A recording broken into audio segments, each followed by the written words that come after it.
Hello and welcome to this second part on intelligently solving a Rubik's Cube. The example that we are going to see is the case where the four edge cubies that belong to the same face are misplaced. More precisely, the red blue and red yellow cubies must be exchanged, as well as the red white and red green cubies. The idea is exactly the same as before. We are going to exchange the red blue and red yellow cubies by preserving the other red cubies without minding about the rest of the cube. As before, I assume that you know how to solve a single face, which implies that you know how to determine a sequence that performs the exchange of these two cubies. In this example, I choose the following sequence, which I call E positive, where E stands for exchange.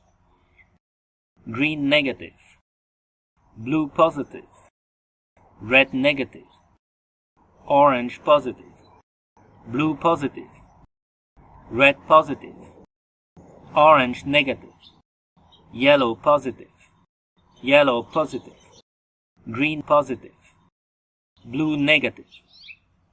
So you see that the two first cubies have been exchanged, but the rest of the cube is messed up. In order to restore it, we apply the inverse sequence.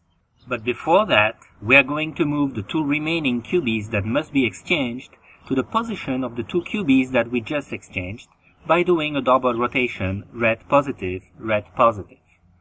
And now, by applying the inverse sequence, all the messed up part is going to be restored, while the red, white, and red, green cubies are going to be exchanged. Blue positive, green negative, yellow negative, yellow negative, orange positive, red negative, blue negative, orange negative, red positive, blue negative, green positive. And finally, we need to invert the double rotation that we did between the sequences E positive and E negative, so we finish with red negative, red negative. To conclude this second part, we saw how four edge cubies that belong to the same face can be exchanged 2 by 2 without messing up the rest of the cube. This allowed us to derive the formula that appears at the bottom. In the next part, we will see how to exchange 3 edge cubies that belong to the same face.